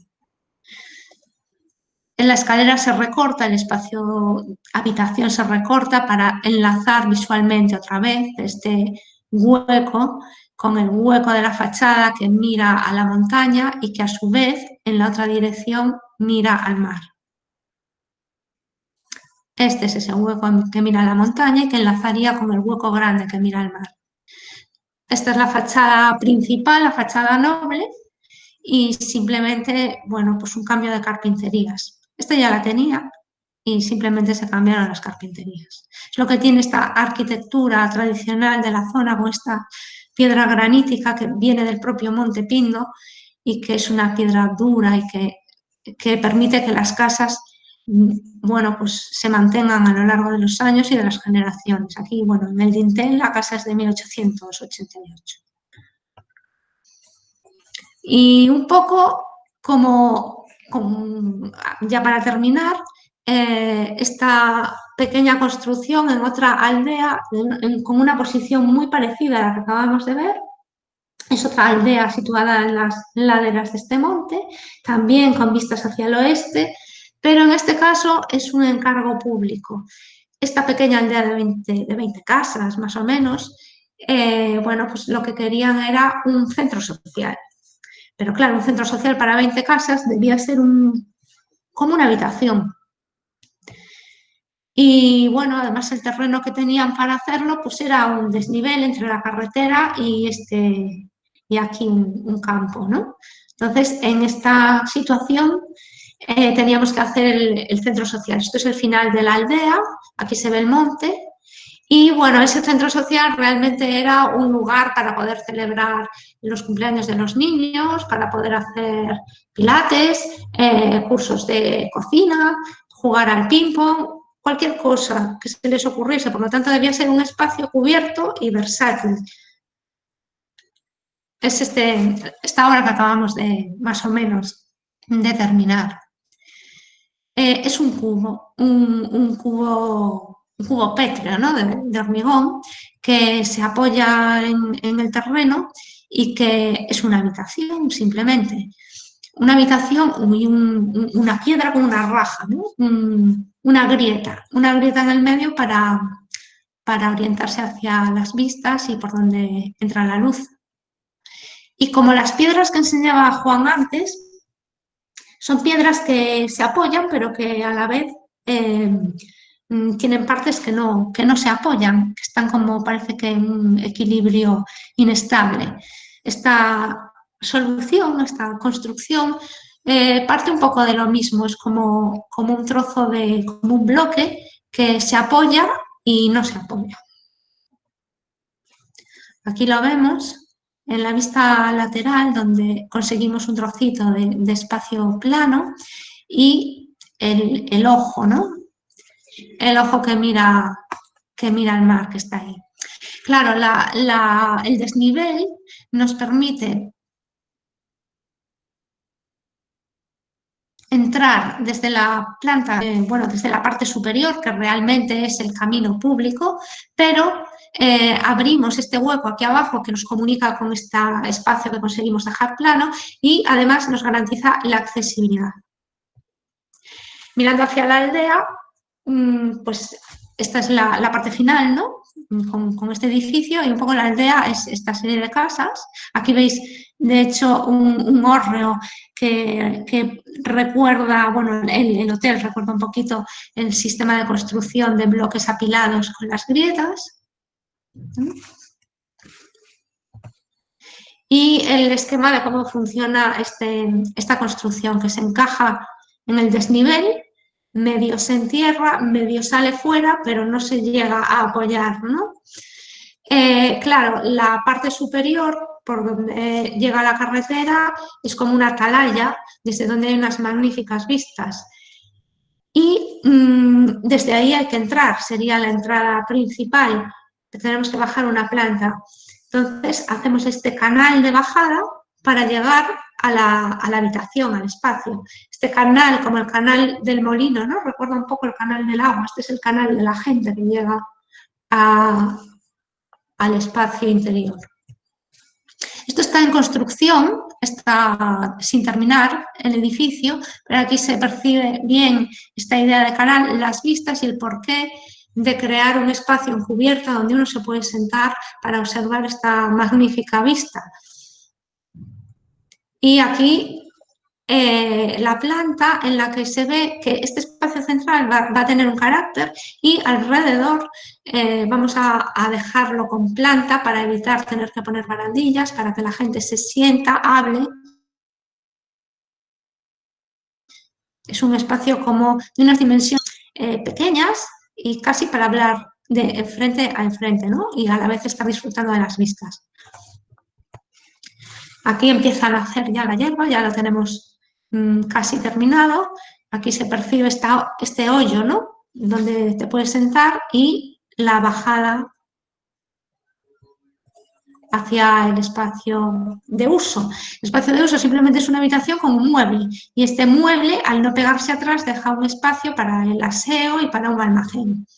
La ventana va a ser otra vez un hueco con cierto tratamiento, no simplemente un hueco, y no tiene nada más. La bajada y la puerta de entrada. Hay un juego de reflejos donde la grieta de bajada se refleja en el techo interior y a la vez se ve la ventana que hay al fondo enmarcando las vistas.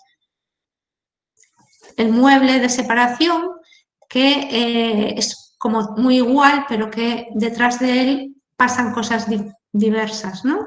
Desde una cocina, la nevera aquí debajo, por ahí se entra al baño, por aquí la entrada, el almacenamiento y aquí un espacio más grande para apilar sillas, para meter la mesa de ping-pong. Otra vez fuera, esa grieta ventana que refleja la vista de exterior, que es el Monte Louro, el final del arco de la ría, y desde el interior los parladoiros, enamoradoiros, que decía Juan, normalmente estaban hechos en piedra en los pazos gallegos. Aquí un poco la idea de poder sentarte, de que la ventana es algo más que un simple hueco y el alféizar, que es como una mesa donde poder sentarte con un taburete delante a leer o a tomar un café. Y la ventana que no tiene vidrio, pero que tiene contra, que se puede abrir y que ampliar las vistas. Hacia el lateral, el espacio exterior en el que se pueden hacer eventos y el espacio interior puede darles apoyo, ¿no? Hacia el otro lado. Y un poco la relación de este bloque pétreo de piedra actual, de hormigón, contra el bloque pétreo del granito, ¿no? Del granito del monte. Y nada, un poco los materiales y terminamos. Eso es. Bueno, nos hemos dado la chapa, ¿eh? No, pero hemos terminado más o menos, más o menos bien. no, ha estado estupendo. ¿Eh? Sí, Bueno, además, nos hemos alargado un poco, ¿eh? no importa, no pasa nada. Además, muy agradecido de que haya sido así, ¿eh? Porque es también todo muy interesante lo que cuenta y vamos, y también todo como de una, todo muy específico, ¿no? Y eso es de agradecer casi, ¿no? Entonces, bueno, lo que vamos a pasar a las preguntas, si os parece, ¿no? Sí, oye, Vamos a las preguntas. ¿dejo de compartir, Diego? ¿O cómo hago? Sí, sí, deja porque quizá vaya mejor la conexión. A ver, encierro y dejo de compartir. ¿Dónde es? A ver, uy, ¿qué hice? ¿Ah? Aquí, ¿no? Dejar de presentar, ¿no? Ahí. Eso, vale. Ahí está. Entonces, bueno, ya pasamos a las preguntas que han preparado los alumnos, ¿vale? Sí. Hola, buenas tardes. Buenas. Bueno, en primer lugar, muchas gracias por la presentación y por su obra. Muy interesante.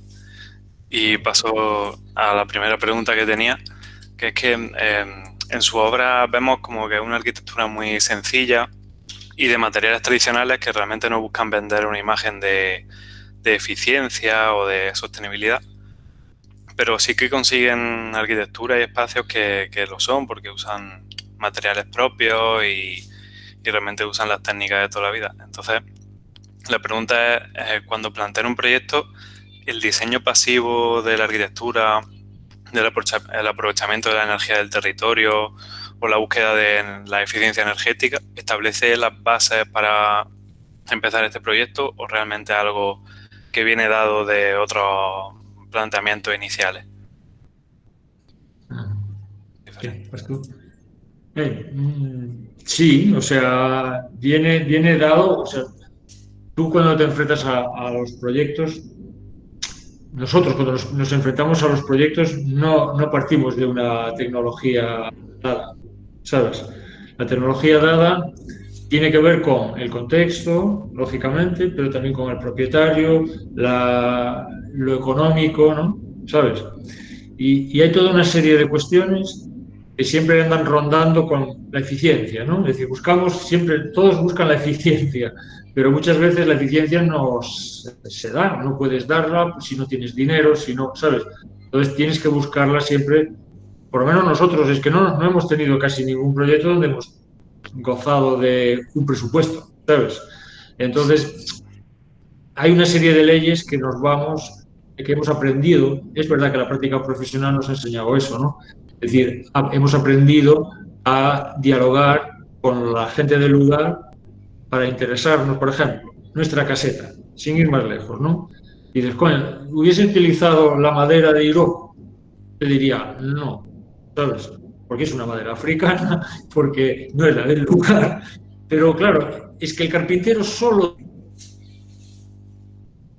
trabajaba esa madera, O el ¿sabes? pino o el... O el pino o el iroko. Entonces, al final, efectivamente, entonces dices, bueno, pues voy a trabajar con el iroko, pero voy a trabajarla de la manera en la que se trabaja, ¿sabes? Entonces, al final, en realidad, ya nadie te pregunta qué madera es, porque, ¿sabes? No es lo importante es que la solución arquitectónica responde a las condiciones del lugar, cómo está construido y tal. O también por qué utilizar madera, porque en muchas de nuestras obras hay madera, hay hormigón y hay piedra. ¿Pero por qué? Porque es lo que saben hacer aquí mejor los constructores. Entonces nosotros no podemos llevar una constructora maravillosa de no sé dónde, ¿no? Lo va a hacer el señor de allí con sus obreros, que lo que saben es, bueno, encofran muy bien porque pues son carpinteros o vienen del mundo de la carpintería de Ribera. Entonces el tema del hormigón al final en Galicia se hace bastante bien porque tenemos buenos trabajadores de encofrados. Entonces conseguimos acabados y cuestiones materiales que están bastante bien, pero que tenemos que ceñirnos a ese arco del hormigón. Sí, a veces experimentamos con él, bueno, pues en vez de hacerlo siempre con la tabla, vamos a chorrearlo, vamos a meterle un hilo, como explicaba yo, más grueso y sacarle un color más dorado. Son experimentaciones puntuales con una base que siempre es la misma, porque es la que nos ofrece la técnica del lugar, la gente que trabaja allí, sin irnos muy lejos. De todas maneras, eso no quiere decir que luego, por ejemplo, el hotel, que contó Covadonga, ¿no? En el hotel, que no había mucho presupuesto, pero sin embargo el propietario estaba empeñado en la eficiencia energética, precisamente. Y claro, ahí pudimos, digamos, aportar, además de la eficiencia energética, quedamos con nuestras soluciones constructivas, digamos, del lugar y de andar por casa, como quien dice, de la ventilación, el aire, la circulación, etcétera, la luz, ¿no? Ya sabemos que esto más o menos nos manejamos bien. Ahí, por ejemplo, tuvimos la oportunidad de usar por primera vez la geotermia, ¿sabes? Y el aljibe, es decir, el tema de recoger el agua, un gran aljibe de 25.000 litros, bueno, una cosa tal. Es decir, que ahí tuvimos un plus porque frente a, claro, a utilizar materiales ya un poquito más baratos, como el hormigón, ¿sabes? Aún no había mucho presupuesto, pero había una parte del presupuesto que había que utilizar desde el punto de vista técnico, ¿no? Y desde la eficiencia técnica. Y ese edificio en concreto la tiene. Tiene además, la eficiencia técnica tiene la otra, la nuestra, digamos, y la técnica también. Y encantados, porque la geotermia está funcionando muy bien, funciona genial. No sé si en este máster estáis dando este tipo de cuestiones, pero es muy recomendable, al menos Sí, hicimos un estudio del terreno, ¿no? Porque no siempre la geotermia funciona. Y hicimos un estudio y parece ser que Galicia en particular es una zona en la que la geotermia va muy bien. Y la zona esta de arena, de esta parcela particular que teníamos, que yo dudaba si esto funcionaría, pues parece ser que era lo mejor. Y bueno, pues el cliente está muy contento con la solución. Es decir, que vamos incorporando cosas, ¿sabes? A ese más o menos saber. Lo intentamos, además que no nos queda otra, porque la normativa va en esa dirección, entonces no nos queda otra. En nuestras casas, desde hace un tiempo, lo mínimo que tienen es aerotermia. Entonces, necesitamos tres variantes normales, variantes refrescantes, aerotermia. Sí que hay esa base mínima que evidentemente no podemos salirnos de ella. Y nosotros encantados de poder utilizar y de conseguir con eso pues, que las casas funcionen mejor. Porque al final son los gastos, el cliente está más contento, tú también, y es algo que debemos tener, ¿no? No es algo que, o sea, es algo que hay que hacer como obligatorio, pero no es una bandera que debemos llevar y decir, va a ser energéticamente fabulosa. Debe serlo. Claro. Muchas gracias. Y uniendo con esto del albergue, realmente quienes os encargan proyectos por la parte privada tienen ya una concienciación con lo que supone la arquitectura sostenible, la eficiencia energética, en cuanto al gasto que se supone que es una inversión que se puede recuperar, o lo tienen más bien como una forma de poder vender mejor un edificio porque tiene la etiqueta de eficiencia. O sea, ¿hay una cierta concienciación o realmente es solo tema económico? Y lo mismo es diferente en lo privado y en lo público, cuando han trabajado para administraciones públicas. Sí, hemos notado público, bueno, en lo privado, bueno, el hotel es privado en realidad, ¿no? Aunque tiene un uso, digamos, comunitario, bueno, un uso abierto al público.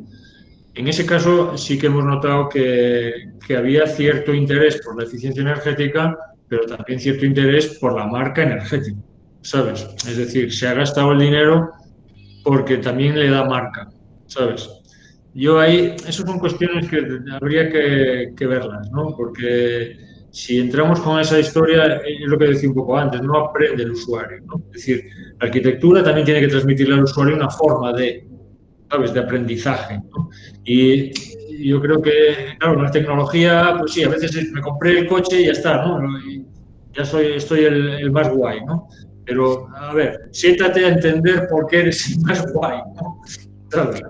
Porque así nos vendieron las carpinterías estancas, ¿sabes? Y hoy nos están vendiendo la ventilación forzada, ¿sabes? Y te digo que nuestra caseta, las ventanas, o sea, la ventana no tiene marco. No solo no tiene marco, si tú metes un dedo y atraviesas con el dedo la fachada, ¿sabes? Entra al aire, pero vamos, a cañón. Y funciona perfectamente, perfectamente. O sea, si le pongo una ventana de aluminio a esa caseta, le ponemos una ventana de aluminio hermética que cumpla la V no sé qué, la estanquidad, eso revienta, ¿sabes? Así que la tecnología hay que andar con cuidado con ella en ese sentido, ¿no? Es decir, que el lugar en el que está y la forma de uso, sobre todo, ¿no? De cómo se usa y para quién lo estás proponiendo, ¿no? Es muy importante, ¿sabes? Y bueno, pues eso es Muchas gracias. Sí. Hola, buenas tardes. Hola, buenas. ¿Qué tal?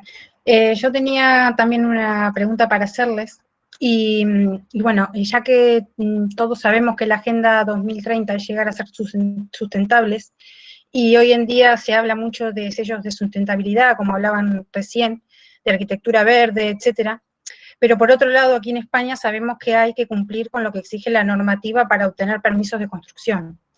Y sobre todo sabiendo que la mayor parte de sus obras se tratan de rehabilitaciones, la pregunta es, ¿qué limitaciones encontráis para aplicar nuevas tecnologías o materiales en la arquitectura a la hora de hablar de normativas exigidas por el Código Técnico de la Edificación? ¿Creéis que es posible conseguir una arquitectura sustentable cumpliendo con las normativas establecidas? Tú misma. A ver, en las obras que llevamos hecho, en cuanto a materiales, por ejemplo, no tuvimos ningún tipo de problema en cuanto a cumplir las exigencias del código técnico en cuanto a eficiencia energética y los materiales elegidos. Y, por ejemplo, pues sí, tienes razón que muchas de nuestras arquitecturas tienen que pasar por distintas comisiones de patrimonio, por ejemplo, tal. Pero, ¿qué pasa? Que quizás nosotros ya, nuestra manera de hacer nos lleva a utilizar materiales que un poco vienen en la línea de la tradición, ¿no? De, carpinterías, por ejemplo, pues sí, utilizamos muchísimas veces la carpintería de madera. En ese sentido, las carpinterías, por ejemplo, han evolucionado bastante, entonces se puede utilizar una carpintería de madera con todos los sellos y con todas las normativas exigibles hoy en día, ¿no? Es fácil de conseguir. Quizás no es lo que más me guste, porque a mí las carpinterías, cuanto menos complicación tengan, creo que funcionan mejor, pero es lo que tú dices, no cumplimos. Entonces, lo que decía Juan, de una carpintería colocada a hueso, a veces funciona mucho mejor que una carpintería de doble junta, no sé qué, que al final esa carpintería de doble junta le tienes que hacer un ventilador para que la gente abra el ventilador para que le funcione la aireación y tal, y al final eso era lo que tenían las carpinterías tradicionales sin tanto lío. ¿Qué pasa? Que lo que tú dices, no las puedo usar porque la normativa me lo impide. Entonces, en ese sentido tienes toda la razón. La técnica nos lleva un poco a una marcha atrás, no a una marcha adelante. Sí, lo que está claro es que hoy tienes que tener, y en eso los arquitectos estamos poco entrenados, ¿no? Tienes que tener una capacidad grande de justificación, ¿sabes? De justificación. En el caso nuestro, con el tema de patrimonio, ya es, vamos, es que es algo que yo presentamos un proyecto y siempre tiene pegas, o sea, siempre. Entonces ya tenemos una batería de trabajo detrás para justificar por qué abrimos la ventana con esa forma, ¿sabes? Entonces recurrimos, estos trabajos que veis, que visteis de lugares alrededor, en muchos casos estudiamos el alrededor porque para justificar el patrimonio la ventana la abrimos con esa forma, porque no te deja hacerlo. Y con el tema de la sostenibilidad yo creo que pasa un poco lo mismo. Es decir, tú tienes que armarte, yo creo que en este máster te estarán dando las herramientas, armarte para justificar frente a quien te va por el libro, ¿sabes? Que a veces el libro no es exactamente lo que tú crees que es bueno, ¿no? Y entonces tienes que saber justificarlo. Y en el caso de la rehabilitación, por ejemplo, hay herramientas también que te justifican el por qué lo haces de otra manera, ¿sabes? Un poco lo que te decía Covadonga, ¿no? Es decir, es que es una barbaridad cumplir el código técnico en esta casa, imagínate, con este tema, porque es que te la cargas, ¿sabes? Te la cargas con eso. Entonces, hay que ser hábil. ¿Eso qué pasa? Que necesitas que el que está delante del mostrador, detrás del mostrador, perdón, sea igual de hábil que tú y ella entienda. Y eso, desgraciadamente, es un problema, ¿sabes? Entonces, yo veo el código técnico esta cuestión de lo genérico, lo universal, ¿no? Y lo particular a veces no lo tiene en cuenta. Entonces, como arquitectos yo os recomiendo, vamos, encarecidamente, no solo hay que fijarse en el lugar para sacar pautas de proyecto, ¿no? Que son siempre importantes, sino fijarse en el lugar para pautas de justificación. Porque en este mundo que vivimos te la piden, pero vamos, seguido. Vale. Así que, vale. Y otra consulta, en cuanto a la Casa Chao, que ha recibido, he visto muchos premios y, bueno, nominaciones también, ¿qué recursos relacionados con la sustentabilidad o nuevas tecnologías habéis aplicado a la obra? Pues mira, esa casa está ahí al lado también, y no la hemos contado porque como es ya más, ¿sabes?, más conocida, la verdad estuvimos a punto, pero decidimos dedicarnos un poquito a la arquitectura más reciente y menor, ¿sabes?, de cosa más pequeña que nos parecía. La Casa Chao no hemos utilizado ninguna técnica sostenibilidad más que el sentido común, ¿sabes?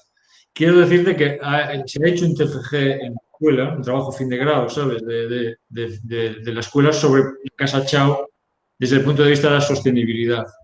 Sí. Y ha salido, vamos, bastante bien. No te digo perfecta porque no soy tampoco, tengo que decir la verdad pura y dura, ¿no? Pero ha salido muy bien parada. Además, en esa casa teníamos el problema de que es un casco histórico con una normativa como muy cerrada, tiene cierta importancia ese casco histórico Y entonces, por ejemplo, no podíamos utilizar ni placas solares ni ningún elemento que distorsionase el volumen de la casa, ¿no? Entonces, teníamos que adaptarnos bastante a lo que eran en sí los cerramientos puros y tal. Sí que se basa un poco en el sistema de galería, ¿no? De los paños de vidrio que captan calor y tal, y que con eso, bueno, pues, y después las partes macizas tienen un cerramiento que es increíble, que está muy bien. La fachada grande sur, ¿sabes? Recibe calor, pero es de madera, o sea, ahí nos la jugamos porque hemos hecho una fachada de madera al sur, pero capta luz. Es una casa que tiene estructura mixta de hormigón, metálica, madera, o sea, hay una mezcla de todo. Y la verdad, no nos pensábamos que fuese a funcionar. Bueno, luego lógicamente lo creíamos, pero este TFG, que además lo hizo el profesor de construcción, que más sabes, va a buscarlo todo, todas las pegas, Yo creo que se llevó un disgusto. y se llevó porque tuvieron el aparatito de la humedad durante meses allí, ¿no? Y la alumna decía, y funciona, ¿no? Oye, pues no está tan mal. Yo, pues no lo hemos hecho, ¿sabes? Con el sentido común, ¿no? Tampoco más, ¿no? En ese momento incluso todavía no estaba así como tan al alcance de la mano en utilizar aerotermia y no tiene aerotermia, creo recordar que tiene una caldera de gas, de esas, bueno, de las buenas y tal, pero no tiene ni siquiera aerotermia. Y, bueno. Luego es una casa muy pequeña también, bueno, funciona, la verdad que funciona muy bien, ¿no? Y está, bueno, y una cuestión fundamental en la sostenibilidad, pero bueno, en la sostenibilidad en cualquier obra, es quién te lo hace, ¿sabes? Es decir, yo estoy seguro que si hay otro constructor haciendo la misma solución que yo le he dado constructiva, ¿vale? No hubiesen dado esos valores tan buenos de sostenibilidad. Estoy segurísimo, porque el constructor que ha hecho la Casa Chao es un constructor que se lo sabe de arriba abajo, ¿sabes? Y no se le escapaba nada. Ha impermeabilizado, vuelto a repasar, ¿sabes? La madera del carpintero es de 3,5, con unas capas de pintura, ¿sabes? Es decir, lo que aparentemente cumple, ¿no? Y tú podemos decir, este detalle constructivo, chapó, ¿no? Muy bien. Pero quien te lo hace, te lo puede desgraciar, ¿sabes? A la mínima. Entonces eso también es fundamental, ¿eh? La construcción. Sí, después la casa, aunque no está en uso todo el año, porque es una persona que vive parte del año fuera, los padres viven enfrente y entonces es una casa que está siempre como mantenida, ¿no? Entonces van y abren para ventilar o suben o bajan los estores, ¿sabes? O ponen la calefacción en invierno para que las maderas no... O sea, que es una casa que a la vez, pues la gente que la tiene la mantiene. Y eso es otra cuestión. Eso también es otra cuestión, sí. Es muy importante porque hace poco de una obra pública nos llaman que las ventanas tienen problemas, son unas ventanas de madera puestas hace 5 años y descubrimos que es que esas ventanas en la vida se limpiaron y tienen todas las conexiones, los huecos de salida de agua. Pues obturados. Una quedó abierta y quedó abierta pues un invierno. Entonces, claro, un mínimo mantenimiento tienen que tener, ¿no? Eso es importante. Pero bueno, todo eso lo puedes dejar escrito, ¿sabes? En un papel. Si luego no se hace, la sostenibilidad no funciona, ¿no? ¿Sabes? Pues es muy importante. Sí. Sí. Bueno, gracias.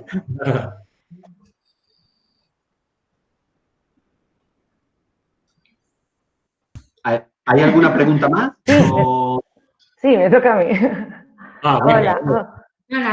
Hola, buenas tardes, Covadonga. Buenas tardes, Juan. Muchas gracias por compartir vuestra enorme sensibilidad con nosotros, de verdad. Y yo tenía preparadas 3 preguntas, pero me habéis respondido ya 2, así que a lo largo de la conferencia.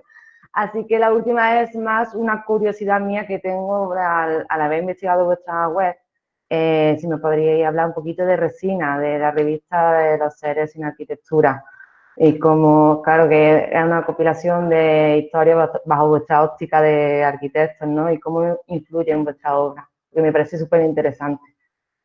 Bueno, pues como todo, ¿sabes? Estas cosas que empiezan por nada, por una tontería, de decir, bueno, pues voy a ver o te sucede algo en una obra, ves algo, ¿no? que está relacionado con la arquitectura, pero que dices, esto no se puede explicar por un canal normal de la arquitectura, ¿no?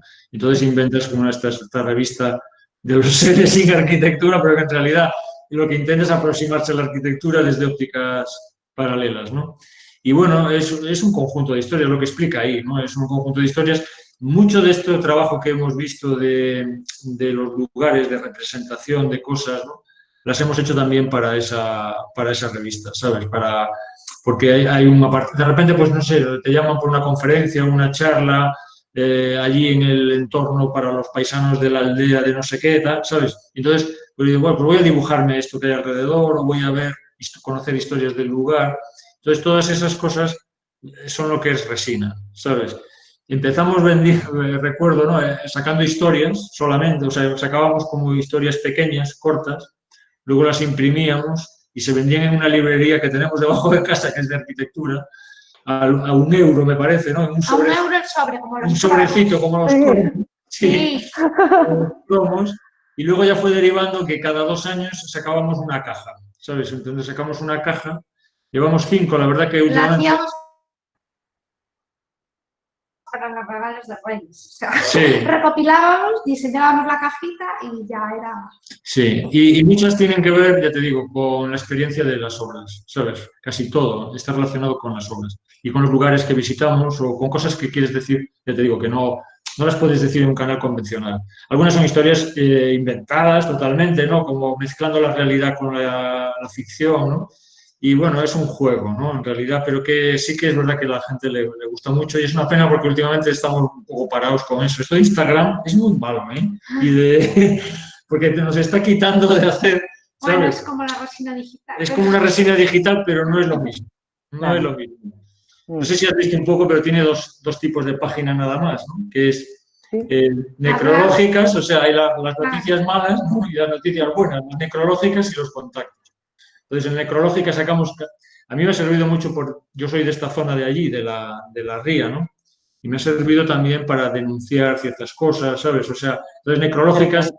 Exacto, necrológicas era sacar a veces crítica velada sobre cosas que interesaban, ¿no? Lo necrológico recoge las disfunciones de la realidad, digamos, y en cambio la otra página, la blanca, la contactos, es como celebrar acontecimientos que están bien, ¿no? Vale, bueno, es un tema que nos divierte, que nos lleva mucho tiempo hacerlo, que además, de repente paramos el estudio para hacer eso, ¿sabes? Con lo que nos cuesta, pero bueno. Sí, al principio lo imprimíamos nosotros, lo cortábamos, tal, todo. Ahora ya vamos intentando hacer una imprenta, nos ayuda un poco. Sí, sí. Y es una pena porque, o sea, pena me refiero a que se podría hacer un poquito más de difusión de ella, pero bueno, eso ya te digo que es una autoedición. ¿Eh? Se vende en 3 sitios, que son el Centro Galego de Arte Contemporáneo, la librería de debajo de casa y una galería de arte, ¿sabes? Pues yo me lo he pedido ya el próximo regalo de cumpleaños, así que mi novio tiene que buscar, tengo que viajar a Galicia, no sé. Muchísimas gracias. Muchas gracias.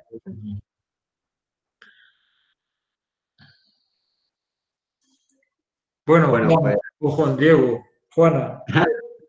Muchísimas gracias, ¿no? Yo tenía alguna reflexión. Yo creo, sí. Yo agradecidísima. Un placer. Nunca me escucháis. No, creo que es porque te alejas, ¿no? Del micrófono, no porque tú no hables alto, sino porque como estás como para un lado. Como ahí, sí. No, con muchísimas gracias. Y decirle a ellos que bueno, que ha sido un placer compartir el tiempo en Galicia, ¿no? Y decía que bueno, a Covadonga la conozco a lo mejor menos, ¿no? Y en relación a la docencia, pues me sorprendió mucho también, ¿no? Yo creo que la misma capacidad que habéis visto en la conferencia, ¿no? O en las charlas, con la que cuentan las cosas y el detenimiento, en la docencia es igual o incluso más. Muy pendiente de los alumnos, muy pacientes, muy educados y un gusto.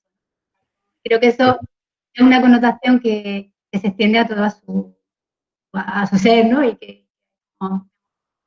Es que hay que formar hay que formar a militantes. de esta arquitectura, digamos, low cost, pero bueno, que sí. Un placer. No, muchas gracias a vosotros, Sí. Diego y Juana, ¿eh? Y nada, No, Y a la gente que a está la gente que está ahí. Y nada, lo que queráis, cuando vayáis por la Costa de la Muerte, pues Sí. allí estaremos, ya sabéis. Muy bien, pues muchísimas gracias. Yo creo que como conclusión, bueno, de nuevo agradeceros y nada, que sois realmente un referente y con un planteamiento muy poético, ¿no? Que Sí. se echa muy de menos, mucho de menos en la arquitectura, ¿no? Sobre todo con tanto ruido que hay, ¿no? Yo creo que casi sintetiza muy bien como los proyectos que tenéis, como la casa, casi como la Que no casa sabe cómo de... preguntaros la qué es eso de La casa de Man, ¿no? La casa de Man. Pues Ah, vamos a ponerla. pues mira, de ahí vamos a poner, Diego, fue una pena, es que nos extendíamos demasiado, o sea, nos oponíamos una obra o quitábamos otra. Lo demás es un tema muy interesante, no sé si lo conocéis o no. Más o menos, lo hemos visto un poquito por ahí y la verdad que nos resulta una extrañeza muy friki, ¿no? Como algo muy... Muy friki, era un personaje muy friki, ¿no? Hasta fíjate que se dice que muere de pena, o sea, es un tipo que con el Prestige se deprime tanto que se muere, o sea, es un hombre primitivo en taparrabos que le gusta Le Corbusier, ¿sabes? Y que se hace una casa como Le Corbusier y vive totalmente asceta, ¿sabes? Ahí metido. Y bueno, nosotros, no sé, yo teníamos relación con él de alguna entrevista que le habíamos hecho y le hicimos la rehabilitación, que no fue nada más que meter una estructura dentro. Para que no se caiga, porque aquello Sí. no, tampoco podíamos hacer nada más, porque todo está cubierto de obra de él, de restos de su obra, entonces era imposible hacer otra cosa que aguantar para que no se caiga, ¿no? Sí, pero es un personaje mítico de estos, ¿no? De que no se sabe si es buen artista, si no, pero sí que lo es. Al final era bueno en todo, yo creo. Lo que pasa es que, claro, estaba ahí apartado. Y ahora le han hecho una exposición en el CEGAC, en el Centro Galego de Arte Contemporáneo, el de Siza, y a nosotros nos han encargado la reproducción de la caseta en los años 70, que no es como está ahora. Y hemos hecho. Os traíamos también algunas imágenes, pero bueno, ya está ahora mismo esa caseta. Esa caseta, lo digo por si, bueno, no vamos a poder ir a ningún lado, o sea que nada, pero Está en la entrada, está en el exterior, está en la entrada del CEGAC, en el vestíbulo Fuera, exterior, fuera. expuesta, porque ahí tenía, estaba muy relacionado con lo que os contamos de las marcas de pesca, ¿no? Un poco, porque su caseta tenía miles de ventanas, ¿sabes? Entonces él oteaba el paisaje y lo clasificaba desde el interior, ¿no? Lo enmarcaba, ¿no? En esas ventanitas. Y un poco está situada allí en Bonaval, en ese espacio tan mítico de Santiago, porque también ahí se junta la arquitectura contemporánea de Siza, la de Domingo Antonio de Andrade, que es del siglo del Barroco, ¿no? Y el parque de Bonaval, es decir, y entonces desde la caseta tú entras y puedes también observar, ¿sabes? Ese territorio que es totalmente contrario al de Man, pero bueno, esa era la intención de la exposición. Bueno, otro día luego. En la próxima, traigamos a Málaga, en la próxima comenzamos. Bueno, muchísimas gracias. Nada, que estéis todos bien, que acabéis bien el curso. Nosotros intentaremos también acabarlo. Juana, te llamaremos a ver para que veas los trabajos de alguna manera. ¿Vale? Para que veas los que han acabado bien y a ver si acaban, porque están ellos. Nos entregan en julio todavía, ¿eh? Este tiempo también es casi extraño. Yo creo que se han escudado también un poco en las dificultades, ¿no? No sé por allí cómo lo veis. Sí. Y ahora también, claro, con el tema de esta forma digital, pues que, Sí. claro, los alumnos también creen que tienen el trabajo acabado, entonces es probable que entreguen, no sé lo que van a entregar, a ver, pero esperemos que no bajen el listón.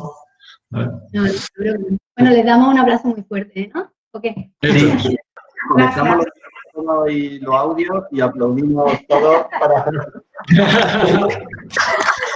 Venga, no lo podemos. Bueno, muchas gracias. Gracias. Gracias, son muy majos. Bueno, muchísimas Bueno, nos vamos. gracias. Hasta luego. Chao. Hasta luego. Gracias. Luis, Muchas gracias. nada. Hasta mañana, ¿eh? Estupendo. Estupendo, Sí, sí. son un encanto. Esa invocación al sentido